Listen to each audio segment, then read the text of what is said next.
There is a wound beneath your sensitivity, and it is not merely the wound of another. It is your own echo, long buried in the vault of the unconscious, which speaks through your tenderness. The empath, whom the world romanticizes as one who feels deeply, is in truth not merely a vessel for compassion, but often the child that was never seen, never heard, never held. The one who survived not by being, but by becoming what others needed. And thus the tragedy begins not in adulthood, but in the hidden alleys of childhood, where the soul of the child was asked to become invisible. You see, the empathic disposition is not born whole. It is born fragmented. It is forged in silence. It arises from the child who intuitively understood that peace could only exist if they could absorb the chaos around them. This is not a gift. It is a response to a world where the child's own needs were too dangerous to voice, too heavy for the parental psyche to bear, or too disruptive to the emotional equilibrium of the home. So the child vanished not in body, but in self. What remained was a caretaker, a mirror, a balm. That is why so many empaths confuse love with absorption. They confuse connection with merging. They fall into others, not because they desire union, but because they fear the loneliness of their original abandonment. The unconscious narrative reads, if I can feel you, if I can fix you, if I can carry you, then perhaps you will not leave me. This, my dear friends, is not love. It is the cry of a forgotten child echoing through the corridors of adult life. Now, what is most harrowing is not that this pattern exists, but that it lives in shadow. The empath is celebrated by society, praised for being generous, attunet, nurturing. But beneath that praise lies a forgotten grave, one in which the self was buried. The persona of the helper, the archetype of the healer, becomes a mask so complete that even the empath forgets that it is not who they truly are, but who they needed to become. Do you understand what I am saying? We do not wear these masks maliciously. We wear them to survive, but make no mistake, every mask is a suppression of truth. And the truth is this, the empath is often an abandoned inner child who was trained to feel others because no one ever felt them, to love others because no one ever loved them in their own language, to hold space for others' darkness because their own darkness was never permitted to exist. This repression gives birth to a peculiar psychic wound, a wound that bleeds in secret, yet seeks constant soothing through enmeshment. When an empath says, I feel too much, what they often mean is, I cannot find the boundary between where you end and I begin. But that is not sensitivity. That is a lack of psychological skin, a developmental scar from having to fuse with others in order to matter. Let us look deeper. In the unconscious, every unprocessed trauma becomes a living entity. The empath's gift, if we may call it that, is not a result of mystical superiority, but of complex trauma stored in the body and psyche. They became hyper-attuned to micro-shifts in emotion because they had to, when the parent was angry, they learned to detect it. Before the voice changed, when the caregiver withdrew, they adapted instantly. This is vigilance, masquerading as love. It is fear transfigured into virtue. But all of it, absolutely all of it, is survival. So what becomes of the empath as they grow? They are drawn to pain like moths to flame, not because they are masochists, but because pain is familiar, because healing others resembles the reparative fantasy of healing their parent, their sibling, their chaotic home. But you cannot fix the past by replicating it. The archetype of the wounded healer, while powerful, is a trap. If it becomes your only identity, you cannot live forever in the wound. Eventually, you must heal. But herein lies the paradox. In order to heal, the empaths must first feel their own pain, not the pain of others, but their own exiled sorrow. And this is the scariest task of all, because to feel your own pain is to acknowledge that no one came for you, that all those years of giving were secretly attempts to be chosen, to be seen, that you were the abandoned one, not just the helper. And this realization shakes the very foundation of the identity you have built. Do you see the complexity? The empath's compassion is often a well with no bottom. They give and give, but they cannot receive. Why? Because to receive would mean vulnerability. And to be vulnerable is to risk being the child again, helpless, dependent, exposed. It is easier to rescue than to be rescued. Easier to love than to be loved. Easier to disappear into someone else than to be asked, what do you need? And so the pattern repeats. The empath finds themselves drained, burnt out, confused. They attract those who take, not because they are weak, but because they do not believe they are allowed to want. They are not victims of fate, but prisoners of their own unconscious contracts that were signed in childhood with invisible ink. If I carry the pain, perhaps I will be worthy. But let us not condemn, let us not pathologize the empath. No, for within this archetype lies a sacred alchemy. The very same sensitivity that once served survival can be transmuted into intuition, wisdom, healing, but only if the empath chooses to individuate, to step out of the shadow of the inner child and into the full light of selfhood. This is not the path of comfort. It is the path of truth. And what is this truth? It is the reclamation of boundaries, of voice, of need, of desire. It is a moment when the empath says, I will not feel for you anymore, I will feel for myself. Not out of cruelty, but out of wholeness, not out of rebellion, but out of love, true love. Love that flows from an integrated self, not a fragmented one. Love that does not merge, but connects, that does not absorb, but reflects. But how? You ask, how does one begin this transformation? The answer, as always, lies in shadow work, in facing the forgotten inner child and allowing them to speak, in grieving the years you were not held, in mourning the identity that kept you safe, in entering the dreamscape where your soul shows you again and again the face you abandoned.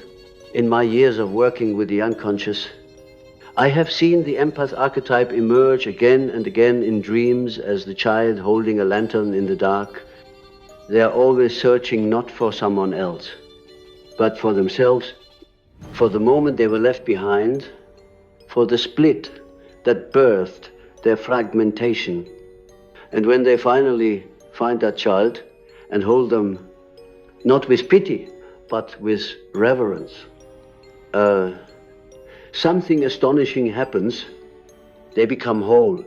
The energy that once went outward begins to return inward. The empath no longer needs to rescue because they have rescued themselves, no longer needs to feel others to survive, because they now feel their own pulse. They are no longer addicted to emotional intensity, because peace no longer feels foreign. And most importantly, they begin to choose relationships that nourish rather than deplete, because finally they believe they are worthy of being chosen. And so, dear listener, I offer you this invitation. Go into the cave of your psyche. Do not go with blame or bitterness. Go with a lantern. Go to find the child who still waits, the one who whispered, "Will someone see me?" and be that someone. Hold them. Tell them it was not their fault, that their feelings mattered, that their pain was real. And then watch as your empathy transforms from a survival strategy into a sacred gift. A gift rooted not in abandonment, but in authenticity. The forgotten inner child does not wish to dominate your life. They only want to be remembered, to be brought back into the fold of your being. And when you do, the empath no longer walks the earth as a wounded ghost, but as a luminous soul, one who feels, yes, but no longer bleeds for others to exist. But it is not so simple, is it? For when we approach that forgotten child, there is fear. Not the fear of monsters, but the fear of remembering. Because to remember is to feel, and to feel is to risk crumbling under the weight of what was once unbearable. Many of you, yes, many have developed sophisticated defense mechanisms. You intellectualize your emotions, you become healers, mystics, psychologists. You surround yourself with books, with rituals, with causes, but none of these can replace what was missing, the primal, unfiltered presence of being loved as you are. Let me speak now of the dreams. The unconscious always tells the truth, even when the conscious mind is lost in performance. In your dreams, you may see yourself walking through endless corridors, searching for a door you cannot find, or perhaps you find a child crying in a house that is crumbling, or maybe you see yourself trying to speak, but your voice will not come out. These are not random images. They are symbols of the psychic truth. You cannot yet articulate. The child in the dream is not a stranger, it is you. The house is your inner architecture. The silence is the emotional suppression you normalized. And the corridors, my dear friend, are the labyrinth of your adaptive identity. When you dream of rescuing someone, pay attention. Are you rescuing a child? Are you protecting someone too fragile to survive? That is your inner child begging to be reparented. Your empathy for others is a disguise for the rescue mission. Your soul is still on. In analytic psychology, we understand that no healing occurs without confrontation. The confrontation with the shadow is a sacred right. For the empath, the shadow is not anger or cruelty. It is need, it is desire, it is selfishness. It is rage. You fear these parts because you were taught they make you unlovable, and so you split them off, denying them, hiding them behind kindness and spiritual bypassing. But the denied self always returns through resentment, through exhaustion, through relationships that mirror your unacknowledged pain. I tell you, until you can sit with your rage, you cannot know peace. Until you can admit your need, you cannot receive love. Until you allow yourself to be seen in your darkness, you will never believe that anyone truly loves your light. You will keep giving and giving, hoping someone will see through the mask and choose you anyway. But how can they, when you have never chosen yourself? Do not mistake your fatigue for failure. The empath's exhaustion is the soul's cry for rebirth. You have carried too much for too long. You are not meant to be a vessel for the world's pain without being filled yourself. You are not meant to bleed as proof of love. You are not meant to live as a reflection of others.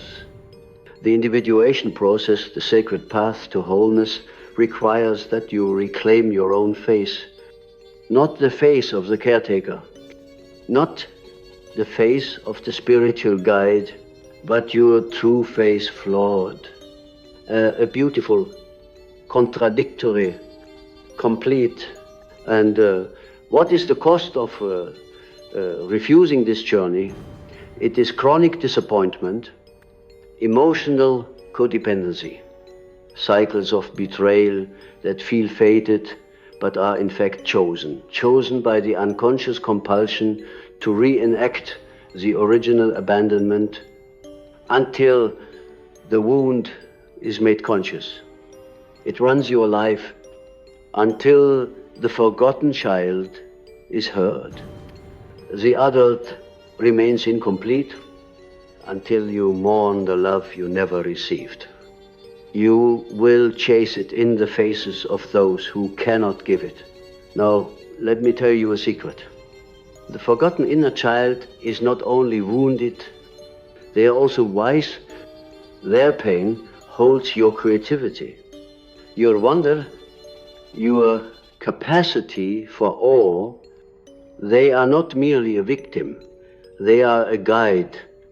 They are the archetypal innocent, the one who remembers what you were before you became what the world demanded. And they do not speak in language, they speak in tears, in shivers, in sudden nostalgia, in the aching beauty of music that you cannot explain. They speak in the longing that catches you off guard, in the tenderness that makes you weep for no reason. That is their voice. And they are trying to come home, but you must make room for them. Not as a project, not as an exercise in healing, but as an act of love. You must speak aloud what you were never allowed to say. I was hurt. I was afraid. I needed more. These words are sacred invocations. They summon the lost parts of your soul back into presence. They shatter the illusion that strength means silence, that wholeness means perfection, that love means losing yourself. To reclaim the inner child is to dismantle the false identity of the empath. It is to realize that your sensitivity is not a performance, but a perception that you do not need to save anyone to be worthy, that your presence is enough, not because it heals others, but because it includes all of you, even the parts you were told to hide. And when you arrive at this place of inner reunion, something miraculous begins. Your relationships change. You stop choosing those who drain you. You stop apologizing for needing rest. You stop trying to earn love and start receiving it, not because others change, but because your frequency does. The signal you send out is no longer I will carry your pain if you stay. It is I will meet you in mutuality, or I will walk alone in peace. This is not abandonment. This is liberation. And yet, many of you will resist this path. Why? Because the role of the empath is seductive. It gives you identity. It gives you praise. It gives you the illusion of purpose. But purpose born of pain is not destiny. It is bondage. And so the final task, the great task, is this: to let the identity die, to bury the mask, to grieve the years you spent pretending to be strong when you were actually afraid, to lay down the role of the rescuer and rise as the resurrected self. This is the crucifixion of the false self. The ego does not go quietly. It will cling, it will bargain, it will whisper. But who will you be if you stop helping? Who will love you if you stop giving? And you must answer, I will love me. That is the only answer that matters. That is the moment you are no longer an echo of others, but the voice of your own soul. And when that voice speaks, it does not scream, it does not plead, it simply is. It is the voice of the child who was forgotten and is now found. It is the voice of the adult who no longer fears being alone. It is the voice of the self, not perfect, not painless, but whole. Will you dare to listen? To listen to that voice is to break an ancient spell, a spell cast not by witches or dark forces, but by generational silence. You were taught not to need. You were taught that to be good is to give, to endure, to smile through the ache. But what if I told you that your longing, your ache is sacred, that it was never meant to be silenced, but sung? That inside your longing is the map back to yourself. The child you once were is not buried under ruins. They are waiting beneath your performance. And this child is not weak. Oh no, they are wild. They are untamed. They are the original flame before it was contained into the persona. And when you meet them, not as a therapist, not as a savior, but as yourself, you will feel a tremble in your bones. It is the tremble of truth, of memory, of return.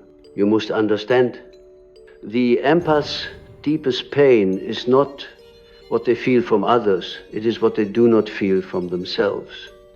They are attuned to every tremor in another's voice, yet deaf to their own internal scream. They will hold another in anguish, yet never cradle their own fear. They will whisper, you are safe to the world, but have never known safety within. And so I tell you this, there is no enlightenment without inner reparenting. You may speak of chakras and constellations, of soul missions and synchronicities, but if you have not sat with the part of you that still flinches at kindness, you have not begun. Healing is not a concept, it is a descent, a holy plunge into the muck of your own neglected self. That descent is terrifying, yes, but do not flee it, for only in the darkness do you find what the light has obscured. You must go down to go through. You must grieve the absence before you can embody the presence. And this grief, it is not depression, not disorder. It is truth metabolizing. It is the psyche unclenching. I have seen it many times. The moment when the empath, exhausted from saving, finally collapses, they stop running. They stop fixing, and for the first time, they feel empty, not because they're broken, but because the performance has ended. This is the sacred void, the alchemical silence, the place between stories. And here, something extraordinary happens. A dream, a memory, a color, a scent, a long-lost song. These symbols emerge from the unconscious not to entertain you, but to guide you. The unconscious does not heal through logic. It heals through symbol, archetype, image. It speaks in the language of the soul. And it has been speaking to you your whole life. Have you noticed the child in your dreams? Always watching from the corner. Have you felt the pull toward certain songs or stories from childhood that make you cry? And you don't know why. Have you found yourself angry when someone offers you kindness because it feels so unfamiliar that it burns? This is a child waking up. They are knocking not to disrupt your life, but to return you to it. And once they return, so much changes. The empath's boundaries, once porous, become sacred. Not because they learn techniques, but because they now feel they are worth protecting. The people who once felt like gravity drawing them into emotional labor suddenly lose their pull, not because the empath has hardened, but because they are no longer unconsciously seeking a parent in every lover, a home in every stranger. This is what it means to be free. Not numb, not armored, but sovereign. And with sovereignty comes something you may not expect: joy. Yes, joy. Not the ecstatic kind, but the quiet kind. The joy of drinking tea without rushing. The joy of saying no without guilt. The joy of walking away without needing to explain. The joy of watching someone suffer and saying, I love you, but I cannot carry this for you. This is not coldness. This is truth. And truth is the greatest act of love. I want to speak now of projection, because it is here that many empaths get lost. They believe they are loving when they are actually projecting. They see a wounded child in another and believe they are seeing clearly. But often they are seeing their own wound reflected back. And in trying to heal the other, they are really trying to rescue the self. They abandoned. This is a great trap of spiritual empathy. It becomes a mirror maze. You think you are helping others, but you are reliving your trauma through them. You think you are channeling compassion, but you are channeling your own unmet longing. You think you are here to save, but you are here to awaken. To awaken is to break the spell of projection, to stop asking, how do I fix them? And start asking, why do I need to notice that your triggers are not flaws, but signposts, to realize that your attraction to the wounded is not destiny, but repetition, to finally look in the mirror and say, I am not what happened to me, I am what I choose to become now. That choice is terrifying.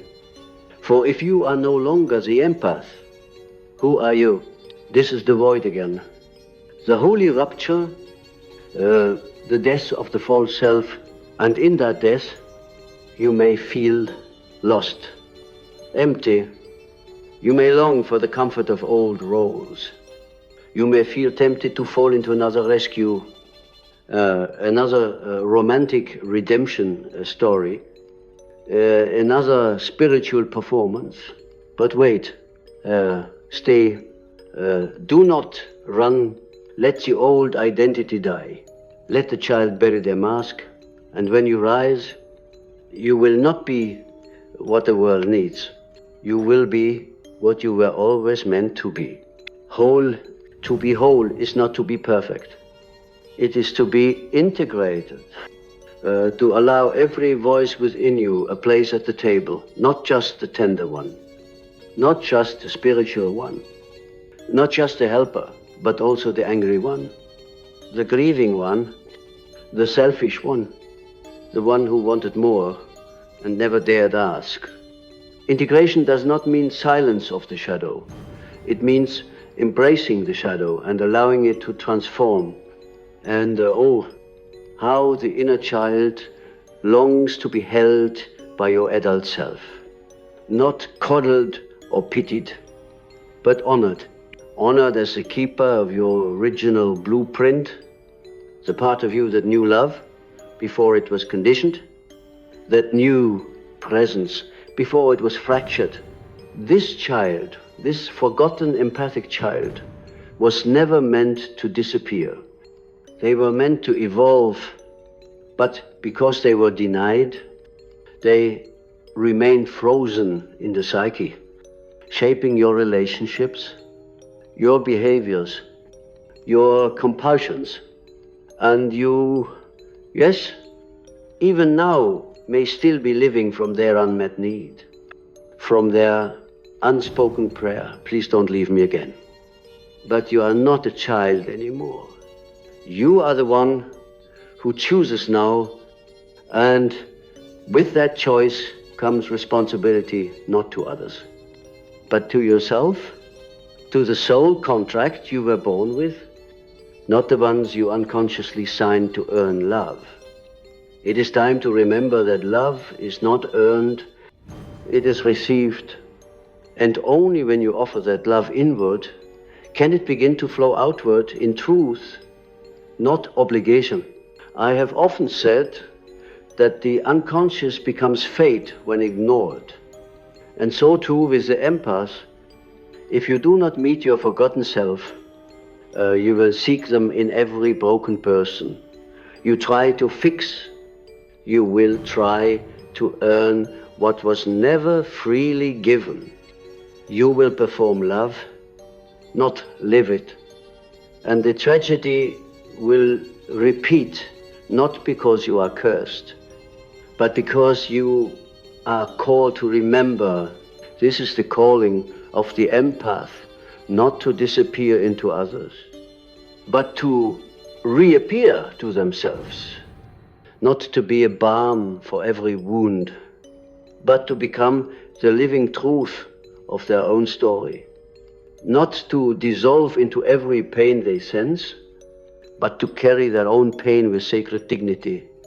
So they are no longer afraid of the dark, and yes, the darkness will remain. The world will still bleed, but now you will no longer see pain as your responsibility. You will see it as part of the dance of life, and you will meet it with compassion, not consumption. You will be with suffering without being consumed by it. This is the difference between the wounded empath and the awakened soul. The wounded empath merges, the awakened soul mirrors. The wounded empath absorbs. The awakened soul reflects. The wounded empath loses themselves. The awakened soul finds themselves again and again. And so we come to the final truth, that the forgotten child within you was never the problem. The problem was that you tried to erase them, but they are still here, still holding the original spark of your becoming, still believing in magic, in softness, in connection. And if you listen, truly listen, you will hear them whisper Thank you for coming back for me. And perhaps you will sit with them not as a stranger, but as a returned sovereign. You will hold them. You will promise never to leave. You will stop abandoning yourself every time someone else needs something. You will stop apologizing for existing, and you will begin to live not from reaction, but from essence. There is no greater liberation than this, to be with yourself fully, to stop being the echo and become the voice, to stop performing empathy and start embodying authenticity, to stop seeking home in others and become your own sanctuary. So now I ask you, can you dare to let the empath archetype die, not the beauty of it, but the bondage? Can you release the need to be understood, to be good, to be indispensable? Can you instead walk barefoot into your own truth, your own shadow, your own radiance? This is the great initiation. The moment the empath becomes sovereign, the moment the child is no longer forgotten, the moment you say, I no longer exist to carry your pain, because I have finally remembered my own, and in that remembering, you become whole. Not perfect, a whole that is enough. You are enough. You were always enough. And now you are free.